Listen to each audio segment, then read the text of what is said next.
Está no ar o programa de notícias semanais mais D2 que você já viu. Fora da Masmorra. Fora da Masmorra, até parece. Versão brasileira Masmorra D2. Olá, olá, aventureiros e aventureiras de plantão. Estamos de volta com o seu único, inoxidável MD2 aí, no formatinho Fora da Masmorra, bonitas notícias, formosinhas e rápidas. Por quê, galera? Aqui é cachau, malandro. A gente tem que passar aqui o conteúdo em velocidade 5 da dança do Creu, tá? Pra poder deixar vocês informados, porque o tempo urge e a Sapucaí é grande. Fica com essa referência de novela BR aí, moleque. É isso aí, cara, é isso aí, porque... Bom, a gente sabe que os goblins estão ficando irritados com o tamanho do Fora da Masmorra que tá ficando. Tá bom. É o diretor, o roteirista, todo mundo ali ó, falando na nossa cabeça, então vamos nessa. Tô sentindo um cheiro de renovação da equipe, hein? Mas vai. Quem é você? Quem é você? Eu sou o Dudu, estou aqui com mais episódio do Fora da Masmorra, trazendo aquelas notícias nerd quentinhas, assim, que vocês gostam sempre, né? Toda semana aí estão acompanhando. E é isso, Diogo. Manda ver. É isso aí, galera. Então, vocês já viram aí, ó. A primeira notícia de hoje, galera, ela é do Balacobaco. Porque quem é fã de anime das antigas, conhece aí algumas obras, né? Bacanas e algumas que surgiram depois de fortes impactos aí que a gente teve, né? Então a gente tem muitos, por exemplo, animes de cavaleiros armadurados aí, em cima de um clássico Cavaleiro do Zodíaco, né? A gente tem muitos animes de pancadaria no estilo Dragon Ball. E a gente também, galera, tem uma época de animes de monstros, né, cara? Então isso surgiu aí anos 2000, 2000 e pouco. E um desses animes aí muito interessantes, galera, vai estar sendo adaptado. Por quê? Claymore vai ter a sua própria série live action com produção de Mazioka. Então, galera, este lindíssimo anime, né, e mangá aí dos anos 2000, galera. Porra, quem não conhece Claymore, galera, vou dar um resumaço do que é isso, né? Pra quem não conhece, Claymore, galera, é uma série de anime de fantasia num estilo medieval, tipo um Berserk, assim, a parada. E nesse mundo nós temos monstros aí, iomas, né? E esses monstros muito poderosos precisam ser derrotados, por quê? Por guerreiras poderosas. Por quê? Porque apenas elas conseguem usufruir aí dos poderes sobrenaturais da série. Então tem que ser mocinha pra poder tampar na porrada. Então o que significa? A pancada de mulher bereza aí tampando no cacete aí com espadonas gigantes e usando habilidades muito loucas pra poder derrotar essas criaturas. E por que isso é interessante, galera? Primeiro, já vou falar, hein?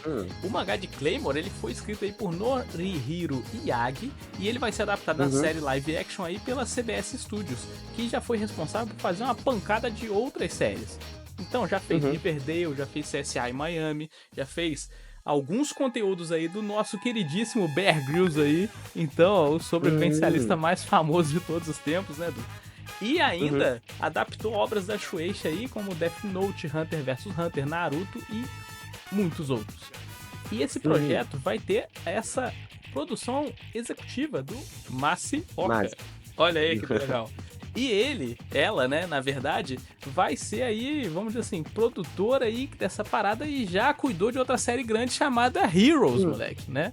Quem não se lembra de Heroes, né, cara? Começou bem, terminou mal, mas se pegar do início, né, tava ali sendo legal, galera. Então, vamos ver aí. E ela disse ainda que promete respeitar aí a essência de Claymore. Então, a equipe de produção aí vai buscar agora um roteirista para adaptar essa fantasia medieval no tom correto, né?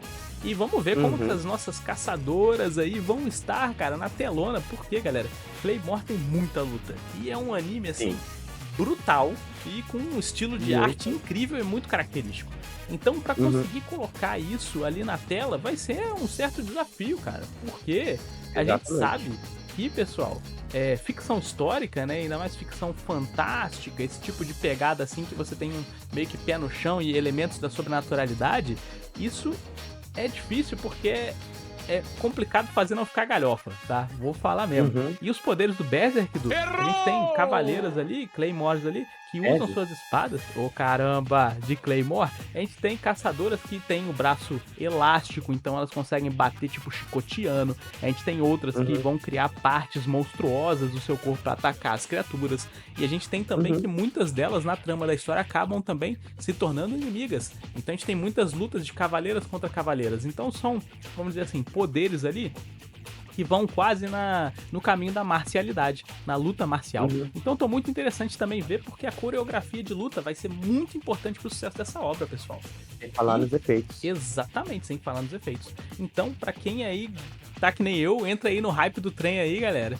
E vambora, Isso. porque a gente sabe que o anime que adaptou Claymore, ele não fez tanto sucesso, mas ele tá disponível, se você quiser assistir na Crunchyroll aí, você pode assistir. Ele não tem a história Uhum, toda também da obra, mas você consegue pelo menos pegar a introdução ali, acho que se não me engano, são 24 episódios, a primeira uhum. temporada, ele acabou não vingando na época, mas você pode ir lá dar uma olhada, pessoal, porque Claymore ele durou entre 2001 a 2014, então tem bastante material para caso a temporada seja um sucesso. Eles vão poder trabalhar em muita coisa. Mas, cara, ó, assim, vou dizer pra você, eu fiquei hypado, acho que é uma excelente notícia, uma obra que merecia ser adaptada. Sim, sim, eu acredito que realmente tem essa questão de ser uma boa obra para ser Uhum. adaptada, porém eu tenho um pouco de receio em live actions de material oriental, né? Claro, Tipo, né? A gente teve mangá, alguns. anime. A gente teve alguns que Alguns foram que não foram tão caóticos, bons. né? Aquele primeiro Death Note da Netflix bizarro. A gente pode lembrar, Uhum. galera. Não, Teve o Fullmetal. Full Metal Alchemist primeiro, bizarraço. Mas Uhum. a gente também pode lembrar de Teve alguns Bleach bons. também. Todo mundo fala muito bem, eu não cheguei a assistir, confesso, a adaptação do Rurouni Kenshin. Então, Também Samurai não X, assisti. todos dizem que ele quebrou essa regra, que ele foi realmente muito bom. Então, tá aí Uhum. também uma outra recomendação, que vocês possam ir lá e dar uma olhada, Sim, cara. sim. Uhum, verdade, verdade. Bom, eu fico com esse receio, mas é aquele negócio, a gente também tem que esperar para ver acontecer e não julgar só porque algumas outras fracassaram e quem sabe as outras vão fracassar também. Não, a gente tem que esperar ver acontecer para depois falar se foi bom ou não, né? É isso Mas aí. seguindo Hum, a nossa hum, fala aqui sobre live action, eu vou comentar agora para vocês sobre uma live action que a gente não sabia que precisava. mais um. Vimos algumas imagens ali que ainda não tinha sido lançado nenhum trailer, só algumas imagens. E cativou. A gente já chegou a falar sobre esse live Correto. action aqui no Sim, Fora da Masmorra, sim. né? Eu tô falando aqui sobre Lilo e Stitch, live action da Disney, que ganhou um trailer aí durante essa semana, né? Então, a Disney divulgou esse trailer, né, do live action do Lilo e Stitch, que vai ser dirigido pelo Dan Fleischer Olha Camp, só. e a trama vai seguir aquela história original daquela animação que a gente já assistiu lá em Tão 2002, careca né? de lembrar, é. Sim, sim. Acompanhando ali a amizade entre a Lilo, né? Aquela garotinha solitária ali do Havaí, e o Stitch, aquele alienígena caótico que só ele sabe ser daquela forma, né? E engraçado também, né? Ele é mega engraçado, né? E esse trailer, olha só, ele já se tornou o segundo mais assistido entre os live actions da Disney, com 158 milhões de visualizações em 24 horas. Ficou atrás somente do trailer de O Rei Leão, que lançou em 2019, né? Ok. E inicialmente, esse live action estava planejado ali para ser lançado somente no Disney Plus, né? Porém, Mas. houve uma discussão ali, né?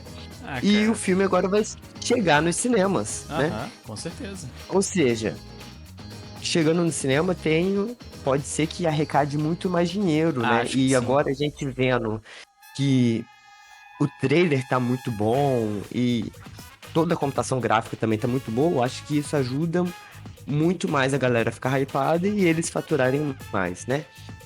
E o elenco vai contar aí com a Sidney Agudong como a Nani, além do Zach Galifianakis como Billy, e a gente tem o retorno do Chris Sanders como a voz do Stitch, né? Maravilha. E, relembrando, né, a animação original arrecadou 275 milhões, né? E o live action é uma grande aposta da Disney para essas bilheterias. né? Com uma forte campanha de marketing, como a gente vem falando aí, antes do trailer sair, já saiu algumas imagens do Stitch ali, aprontando aqui e ali, né? E já teve até comercial criativo no Super Bowl. Ou seja, Muito bom, muito bom. eles estão apostando aí para conseguir arrecadar uma grana, né? Baseado tanto na nostalgia dos antigos Com fãs, certeza. como novos fãs que vão vir, com certeza, né? E a estreia do filme vai ser no verão, lá no Hemisfério Norte. A gente vai estar aqui no inverno, né? Ou seja, eles estão fazendo isso para aproveitar as férias escolares. Ou Claro. seja, é o planejamento completo ali para conseguir fazer com que o filme seja um sucesso. Exatamente, galera. E a gente tá na época das animações aí, pessoal, ganharem suas versões live action, né? A gente já viu esse movimento aí com Pequena Sereia, né? A gente teve aí o Rei Leão, a gente tem agora o Como Treinar Seu Dragão e tá vindo aí agora um Lilo e Stitch, malandro, na parada. Sim. E é uma sim. série que é muito boa. São filmes ali, pessoal, que tem um lugarzinho especial no nosso coração, né? Não tem como dizer que não. Uhum. O que eu acho, pelo que eu vi, é que estão mantendo, assim, bem fiel ao material original. Vai Exato. ser sucesso e arrisco dizer que hoje, pela projeção que a gente tem hoje, a facilidade, a acessibilidade aos cinemas é muito maior. Foi uma boa decisão eles terem expandido o escopo do projeto. Talvez a gente tenha Sim. perdido no quesito dramático, porque a gente sempre fala que uma série, se fosse, né, ou um filme só no streaming, não sei, mas talvez se fosse alguma coisa que tivesse mais episódios, teria como explorar mais o lore do negócio. Mas como é infantil Sim. e não tem muita coisa ali, eu acho que o filme vai dar certo, vai ser bacana, vai ser legal. E o Stitch tá muito maneiro. Tá malucão. Sim. Igual era pra Sim. ser. Então tá de parabéns. Eu coloco meu carimbo de aprovado embaixo desse aí. Aprovado. Eu só acho que eles poderiam pegar o marketing, aproveitar um pouquinho, porque não sei se você lembra que o Stitch tem várias animações que ele participa como um pequeno crossover em alguns pedaços de filme das princesas. Então, a gente, por exemplo, lembra que tem do Aladdin com a Jasmine, tem da Ariel, inclusive a gente já teve live action desses personagens, então, poxa, seria o momento certo para lançar esses pequenos teaser com o Stitch ali interagindo com esses outros personagens. Seria Seria legal. Vamos Seria ver. legal. Vamos ver o que vai acontecer, galera. Mas a gente sabe que nem tudo são flores. Para alguns e algumas empresas, as coisas estão difíceis. E, pessoal, a gente teve um anúncio controverso essa semana. Por quê? O Zinix aí, aquele portátil, PCzinho portátil BR aí, Brazuca, né? Que é um white label aí lá de fora, com a roupagem diferente, do Piniquim, né? Ele está aí com sua equipe responsável, deixando o navio. Todo mundo pulou do navio, meteu o pé e o projeto seguiu em frente. Olha que loucura, Du. Que loucura. Então, pessoal, a gente teve essa notícia veiculada essa semana dizendo que a equipe da Tectoy responsável pelo desenvolvimento do Zinix, né, que é esse portátilzinho aí que promete ser um dos primeiros portáteis brasileiros aí de potência alta para competir com o Steam Deck, essa galera aí. Ele teve aí sua equipe de programadores e marketing, a galera avacalhou, deixou todo mundo meter o pé na empresa, mano. E nessas últimas semanas, tá? Recente, 2, 3 semanas atrás. Então essa informação foi divulgada por um ex-membro da equipe que afirmou que apenas o gerente de projetos permaneceu. Então olha que negócio preocupante, pessoal. Que apesar dessas mudanças e burburinhos e tudo mais, a Tectoy ainda lançou a nota, garantiu aí que o lançamento do Zinix vai seguir conforme o planejamento inicial e que o console já foi entregue, né, até inclusive na pré-venda para quem fez a compra, né? E ele vai continuar sendo produzido para poder atender os demais marcos aí de lançamento. Mas olha que parada louca, pessoal. Normalmente isso é um indício do negativo, porque se a equipe deixou o projeto, pode ser das duas uma. Ou um conflito, né? Um conflito interno pode ter acontecido. Ou, galera, as perspectivas não estavam boas. Então a gente não tem como saber agora, né? Vamos ter que esperar os reviews depois das versões, ambas as versões estarem aí e tal. Mas a gente já tem um bom termômetro de que, bom, talvez nem tudo saiu como planejado. O Zinix, galera, hoje ele está sendo lançado em 2 modelos, o modelo Lite e o modelo Pro, que é mais poderoso. O modelo Lite aí tá saindo por R$ 2.699. E Salgado. o modelo Pro ainda não tem preço definido, mas a gente estima algo até, né, dos 3.500 até os 4.000 reais. Então, pessoal, o console tem a proposta de ser o primeiro aí portátil de grande porte aí nacional, capaz de rodar jogos de computador compatíveis ali com o Steam e tudo mais e tal. E, cara, eu já falei, galera, eu acho que pela faixa de preço que ele tá, compensa mais você adquirir um outro, entendeu? Você adquirir um PC gamer, né, que vai te dar uma gama maior, assim, ou você ir comprar um Nintendo Switch, ainda mais com o lançamento do Switch 2 que tá chegando, ou você investir num Switch OLED, se você quiser, um Play 4 da antiga geração, ou você pode ir pros já mais novos, Play 5, porque ele vai competir, o Pro vai competir com toda essa galera dessa faixa. Então depende muito do que você quer. Mas mesmo um portátil, eu não sei como vai ser e, tipo assim, se vai ser bom. Mas de fato se você tem grana e tá podendo, testa pra gente e conta como é que foi. Bem isso mesmo, Diogo. Bom, e para a última notícia, Olha então, a só. gente tem... Ó, vamos agora pro mundo da Marvel. Pois a série 5 de Stranger Things entrou pro elenco de Homem-Aranha 4. Bom, pra quem não lembra, a série 5 foi a Max. Ainda é, né? Porque Stranger Things ainda não estreou a última temporada, mas é ela, Ainda a é, Max. ainda é. Né? E ela foi confirmada aí pro elenco de Homem-Aranha 4, juntando-se então ao Tom Holland, né? Nessa próxima aventura do herói, né? E surgiu todo um mistério em torno do personagem que já gerou diversas especulações, né? Alguns rumores, né, apontam que ela vai interpretar a Jean Grey, já que a gente já teve a introdução aí dos X-Men, né, no mundo do MCU, né? Então teríamos talvez a primeira participação da Jean, porque já na internet, né, vários fãs estavam falando que ela seria a pessoa certa para interpretar a Jean Grey mais nova. Bom, e a outra aposta também é que ela possa assumir o papel de Mary Jane Watson, que é aí a romântica do nosso Miranha, né? Que olha o plot twist, vai. A mais famosa, né? Exatamente. Bom, mas não tem só uma que MJ aí- lá? Exato. Tem muita gente que ficou assim, como que ela vai interpretar Mary Jane, Mas não sendo tem. que já tem uma MJ lá, né? Como o Diogo falou. Bom, isso porque a gente tem realmente uma MJ, né? Interpretada pela Zendaya, que já é o par romântico ali, né? Do Miranha. Ok. Só que muitos acreditavam que MJ seria realmente a abreviação de Mary Jane. Só que não. Ok. A própria MJ já revelou durante uma parte de algum dos filmes, agora eu não vou lembrar qual é, que ela se apresenta como Michelle Jones.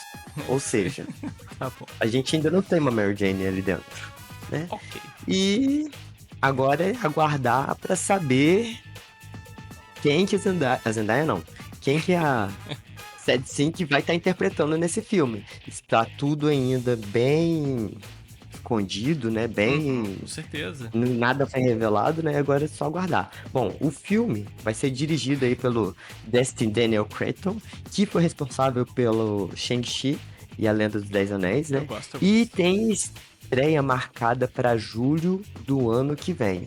Enquanto isso, a gente fica aí aguardando os mais detalhes, né? De como a série Sync vai se encaixar aí nesse MCU. Bom, eu já digo mesmo, a Max tem que voltar pra última temporada de Stranger Things. Só esse adendo aqui, só para o início ali do comentário. Que a personagem dela lá é muito boa, é muito maneira. Mas agora falando dessa notícia específica, galera. MJ não ser Mary Jane, cara, whatever, mano. Eu nunca me importei, assim. Eu acho que é tipo copia, mas não faz igual, né?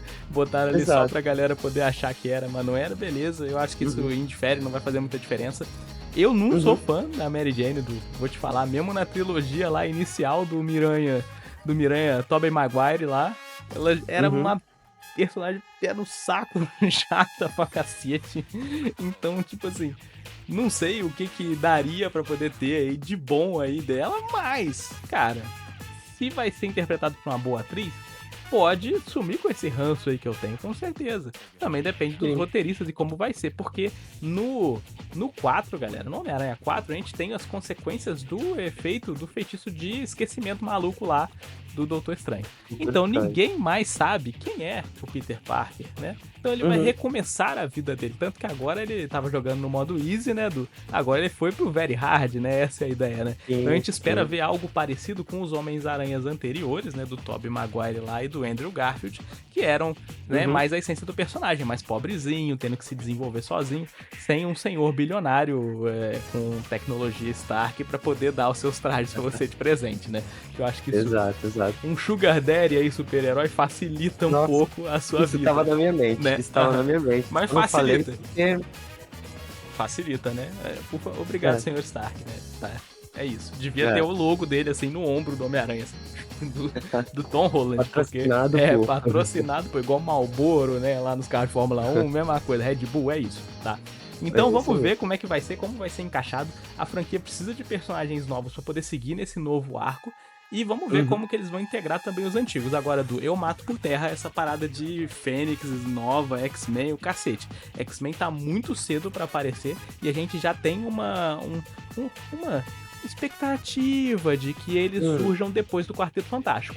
Então eu acho que Também o acho. caminho certo é Quarteto Fantástico, depois um X-Men, e não coloca nada de Jean Grey aí agora não, gente. Bota ela como sendo a Mary Jane mesmo, vai ficar legal. Ela tem mais ou menos a mesma idade ali e aparência, né, assim, de faixa etária que o Tom Holland, então vai ficar legal, vai ficar bacana.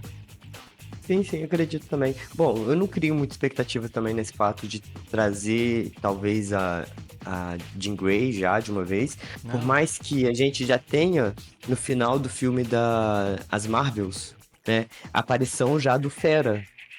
Mas... Apareceu como um easter egg, né, cara? Assim, Sim, sim, mas eu acho que ainda tá muito cedo. Talvez alguma coisa deixada aí através do filme do Quarteto Fantástico passe esse gancho pra começar a aparição dos X-Men. Mas enfim, enquanto isso, cabe a gente esperar.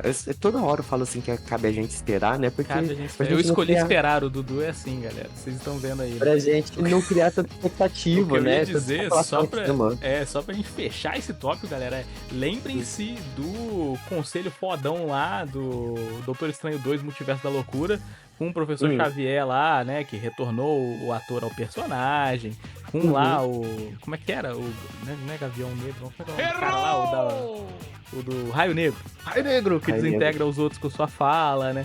Os personagens lá, a Capitã Britânia lá na parada e tal. E olha como foi a merda, pessoal. Então, não coloquem personagens antes da hora. É melhor fazer um aproveitamento melhor deles no momento certo. Eu acho que queimar cartucho com o Jean Grey agora é bobeira. Mas, galera, o que não é bobeira é vocês se curtem aí esse conteúdo interessante, intrigante, divertido do MD2, dá aquele likezinho pra nós. Pode ser, né, na forma de estrelinhas aí no Spotify, ou pode ser aquele likezão maroto que a gente já conhece no YouTube, né, galera? Que aí você nos ajuda, nos incentiva a criar cada vez mais conteúdo. E além disso, segue a gente lá no Instagram, porque lá você fica sabendo de tudo. Eu disse tudo. Que acontece na masmorra mais louca aí, mais MD2D. MD2ística. Aê, moleque. Meu Deus. Neologismo, Meu Deus, cara. né? Neologismo. Tá meio Da bruto. internet, tá bom, galera? E É tenho isso aí, dito, pessoal. a gente vai nessa porque eu já cansei aqui de receber carta de ameaça de Goblin aqui debaixo da minha mesa. Eu vou lá pegar aqui a minha ferramenta aqui disciplinária aqui pra ir lá conversar com esses Goblins, tá? E a gente se vê na quinta-feira. Forte abraço pra você, valeu! É isso aí, pessoal. Valeu. Até o próximo episódio.